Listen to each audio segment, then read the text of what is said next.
Yeah, sorry, 1 minute here. Meetings recording, got it. So yeah, I'm Michael Platt. I'm a system security analyst here at Harrisburg University. Um, we're kind of going to get into a deep dive into email security and kind of highlight some of the reasons why email security is important in today's cybersecurity world. A little bit about myself. I've CompTIA Security Plus certification and recently also obtained the Microsoft Security Operations Analyst certification. I'm actually a graduate from Harrisburg University. So I graduated in 2010, kind of went out on my own career path and found a few different jobs in the industry. I've worked in healthcare, environmental, construction, and now I'm back here in the educational realm as a security analyst. So you can see I've kind of jumped around into a few different roles in IT, but security has always really been my passion. So I'm thankful for where I am right now, and it's been a kind of a great career journey for me, and I'm continuing to evolve. So who knows where I'll be in 5 years? But security is definitely a big passion of mine. And not only email security, but network security, cloud security. There's different security pathways out there in the career field. But currently in my role here at Harrisburg University, I enforce data integrity, security policies, remediate threats, and also just provide general network support here at the university. So it's never a dull day, constantly on the move, trying to improve the network, keep the network secure. And we'll kind of dive into the email security realm when it comes to my position here. But just some kind of funny slides. This is kind of a cybersecurity lifeguard. So sometimes in your career or in my career, I kind of feel like I'm the person sitting up at the top there, kind of yelling down to employees, hey, don't click that email, don't click that email, because a lot of times, as you'll see in this slide, it's somewhat complicated to determine what types of emails are legit versus what types of emails are not legit. Just one more, don't be the person that posts their passwords in their cubicle on a bunch of sticky notes, because obviously we all know why that could be a bad idea. Someone walks in and boom, they see your password posted at your desk. So yeah, don't be that person. But of course, you do see that every once in a while. I found this online. We often consider hacking this someone who's behind a computer jamming keys and trying to write this matrix-like code. But what we're seeing in today's world, more and more, it's just someone sitting behind a computer sending malicious emails to people saying, hey, do you mind sending me your password? I'm so-and-so, I'll do good with your password. And people do. So, it's a lot more easier with email to compromise someone. It may have been a little bit different in the years past, but in today's realm, we're seeing email being a popular method to compromise accounts. And that's kind of what we're going to dive into here. So what is email security? So it's the practice of protecting email accounts and communications from unauthorized access. Why is that important? So I went out to Microsoft's site and I pulled a lot of statistics here. So you can see there's more than 333 billion emails are sent every day worldwide. And that number is only growing. So most cyber attacks, 94% of them begin with email. So that's another reason, another highlighted reason why email security is so important in today's world. And the main reason, a lot of times these compromises result in billions of dollars in lost revenue. So from Microsoft's site here, they've determined that $4.1 billion in 2020 was the result of email cybercrime. So that's a lot of money. So question, what do adults do 35,000 times a day. Can anyone guess? Just, what was it? I heard something over there. All right. No guesses. So we make 35,000 conscious decisions a day as adults. That's a lot of decisions. And you're going to realize, and you're going to say, well, what does that have to do with email security? Well, we are constantly trying to decide when we receive an email, is this legit? Is this not legit? And it really comes down to the people making educated decisions on whether or not to take action on an email that they receive. And we'll kind of dive into this. So there's different types of email threats. Obviously, I think everyone's probably heard of these, but there's phishing and there's impersonation. So phishing is someone pretending to be a trusted person, trying to get them to either send login credentials or click a link. Impersonation is more about someone just sending an email back and forth with someone saying, hey, I'm a CEO of a company. Can you send me my paycheck? Or it's more of someone trying to impersonate somebody, where phishing is more about downloading a virus or clicking a malicious link. And we'll dive into these 5 types of different types of phishing emails and impersonation. So the first one that, these are actual phishing attacks that I see pretty much weekly at Harrisburg University. The first one is called a credential harvest. And what this does is someone will receive an email and that email will contain a link.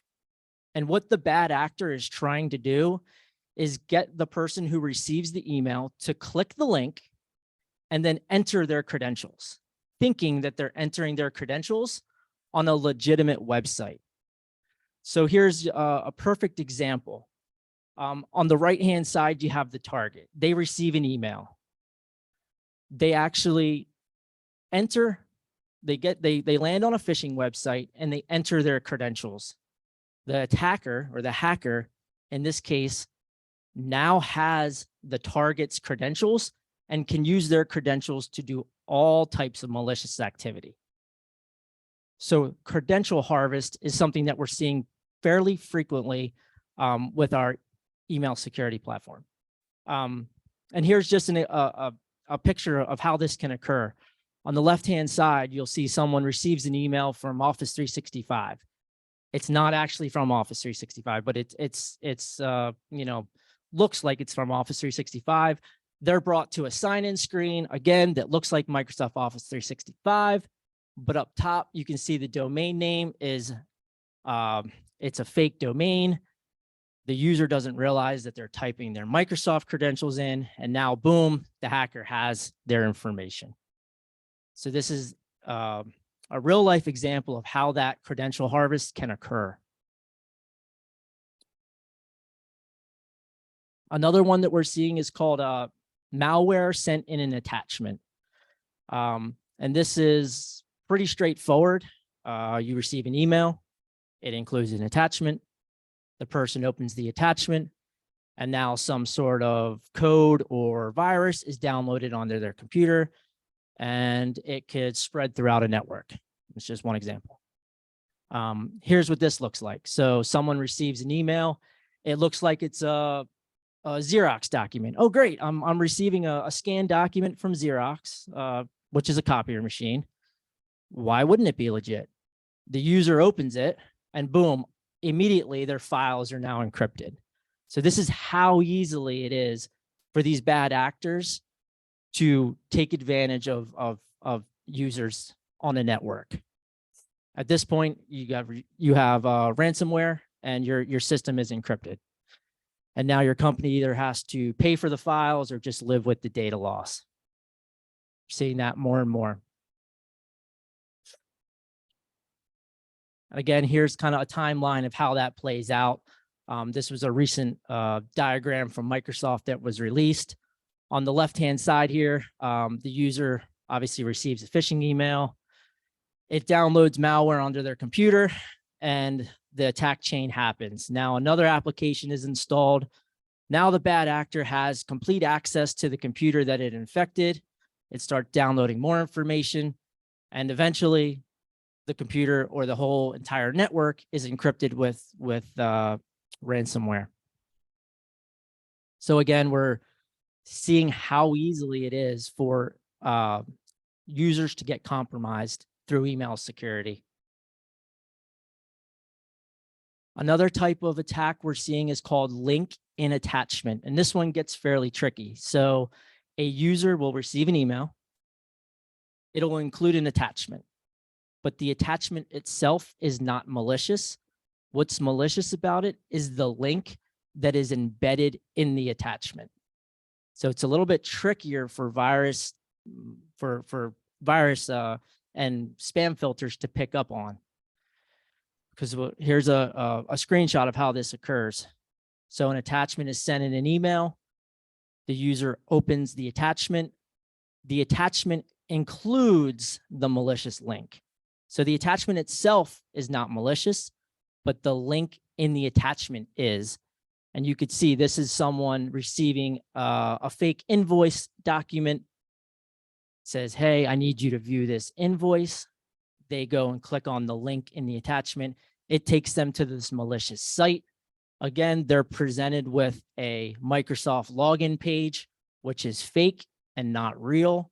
And boom, the attacker is able to steal those login credentials that quickly.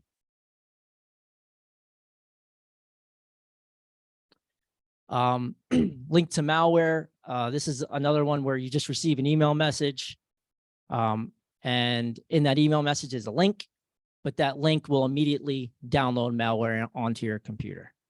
So here's a great example. You receive an email saying, oh, my email is going to be canceled. Uh-oh, I better click this link to prevent my email from getting canceled. This is just one example here. The user clicks the link. They're taken to a Dropbox website, which includes a malicious file, which then, boom, ransomware is installed on their computer. So all this happens very quickly when a user opens or clicks on an attachment or a malicious URL. And we're seeing this constantly. The last example is business email compromise. And this goes down the line of user impersonation. So we have an example here where Bruce Wayne, he's saying, he recently changed banks. He's reaching out to payroll saying, I've changed banks. I need your prompt assistance on this matter. What he really wants to do, the bad actor who's behind this Bruce Wayne account, really wants to get someone's payroll information changed to his bank account. So basically you're trying to kind of take advantage of an employee at a business. So payroll says, okay, yeah, send me your bank account information and I'll deposit the check into your account. And boom, that kind of happens, fairly often. That's called business email compromise. And that's tough to stop because a lot of times there's no malicious link, there's no malicious attachment. So virus definitions or spam filters rarely pick up on this type of attack because it looks so legit. The payroll manager obviously has to be the one here to make the decision and say, wait a second, is Bruce Wayne really have this email address? Or is this someone pretending to be Bruce Wayne? So a lot of trust is put in the hands of the payroll manager in this situation. So tips for how you can defend. A lot of times you'll see phishing messages with urgent call to action. So be suspicious. If a subject line is urgent request, or I need your immediate attention, be suspicious of that. Report that to your whoever you report suspicious emails to at your high school. Report the message. Don't be afraid to report it, because if it is legit, you're just going to be told that, hey, this is a legit email. Don't worry about it. But always be on the lookout for urgent requests or high importance. Spelling and bad grammar. That's another one that you'll see fairly frequently with phishing emails. A lot of times, for whatever reason, we don't know if it's foreign countries and there's some type of, they have trouble with English, but you'll see a lot of spelling errors, and you can kind of see the bad grammar here. There's no spaces after the question mark. It's just, there's no period at the end of the sentence. It's very short. The grammar's not the best. There could be other spelling errors in this example that I don't see, but be on the lookout for bad spelling and grammatic errors. Suspicious links. If you receive an email with a link, it's always very important to hover over that link. Instead of just clicking on it, a lot of times if you use your mouse and you hover over the link, you'll get to see exactly where that link resolves to. So if this comes from Microsoft Office 365, why would I be potentially being sent to a Dropbox site? They don't really add up.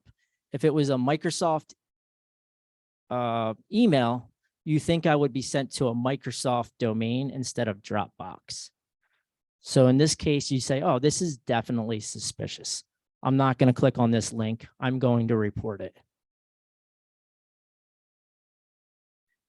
Also, we frequently see mismatched or spoof email domains.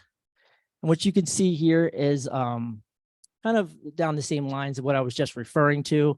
This email is pretending to come from Office 365. It has a nice, blue Microsoft 365, bolded letters. It kind of somewhat looks legit. But when you go up top here, you'll see the domain has nothing to do with Microsoft 365, nothing to do with Microsoft at all. So this should immediately tip you off and say, hey, this is probably a scam. We see this a lot with Gmail and Yahoo accounts. A lot of times we have bad actors that are trying to spoof the president of the university. So they'll come up with an email called ericdar35@gmail.com. The message will be sent to multiple staff members, and some say, oh, the president of the company is trying to reach out to me. I'm so excited. I'm so excited. What does he need? And then we have to get back to them and say, well, did you look at the trailing domain name? It's a Gmail. This is not the president. The president is more than likely never going to reach out to you with his Gmail account or his Yahoo account. So that's an easy way for you to identify how some of these emails are spoofed domains.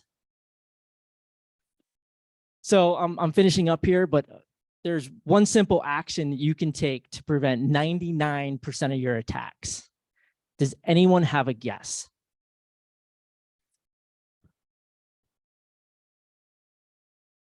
That probably would definitely prevent 99% attacks, but it's not the correct answer, because sometimes you do have to at least read the email. I get what you're saying. The guess was don't open it, which is a good guess, but you at least need to read the email. So I'll give you a hint. It's on my shirt, if you can read my shirt. If you can't, because it's black. But what my shirt says is, your password is terrible, enable MFA. So the answer to the question is 99% of attacks, whether it comes from a network-based attack or an email attack, can be prevented by using multi-factor authentication. Does everyone know what multi-factor authentication is? Okay, great. It sounds like we have a good consensus. So it's having something of personal property, whether it's a cell phone number that you log in, then you're sent a code to your cell phone. It's the authenticator apps that we have to use. A lot of times it ties back to something we either have or something we are. So that's just really important to remember. We went over all these different avenues for the easy ways users can get compromised through email phishing. But if you enable MFA, you are significantly reducing your chances of getting compromised. So does anyone have any questions? Hopefully that was fairly helpful.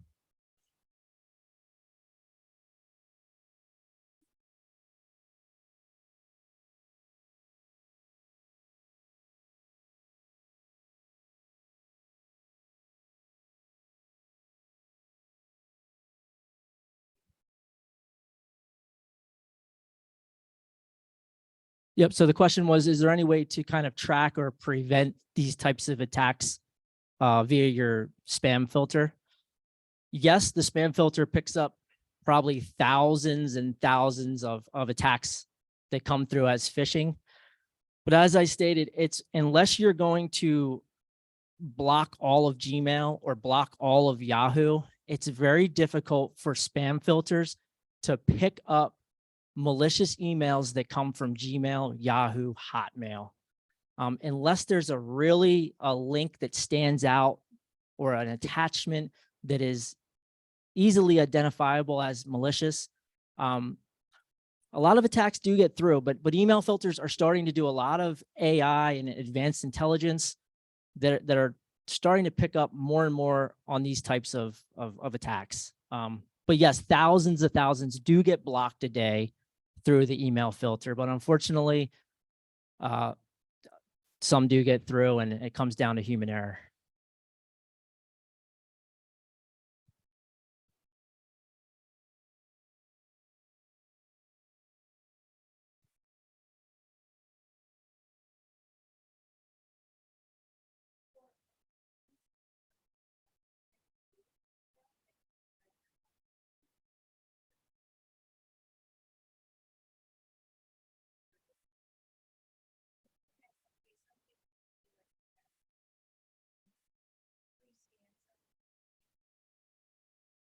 Yes, so the question is, I think the best way to summarize is, how do you handle emails that come in with malicious attachments? How does the spam filter handle that?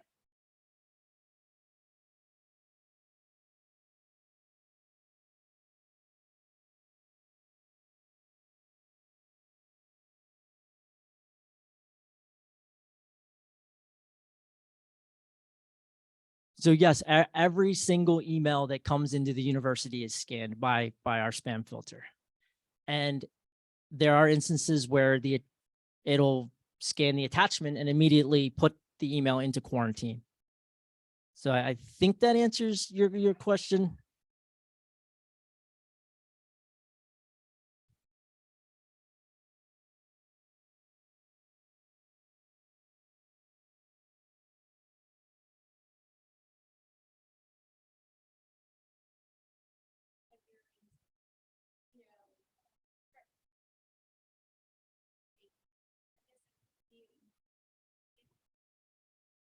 Right. We're not. So Microsoft does a good job of picking up on, you call them like social engineering attacks, but to the level that you're speaking on, I don't think we're necessarily diving that deep into the contents of the email message, if it's a terroristic threat. Or now there's other systems that have that capability, that can dive into the message contents and kind of do a filtering based off the message body of the email. But it's kind of it's separate animal.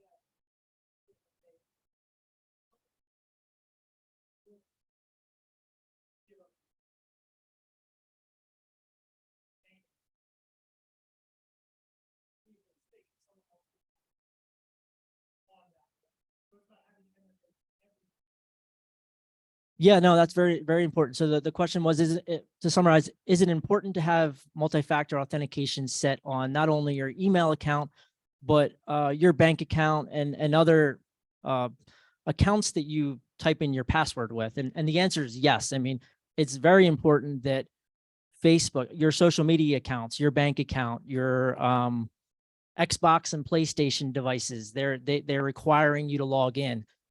Enable multi-factor authentication, because it will significantly decrease your chance of getting compromised. Yep, good question.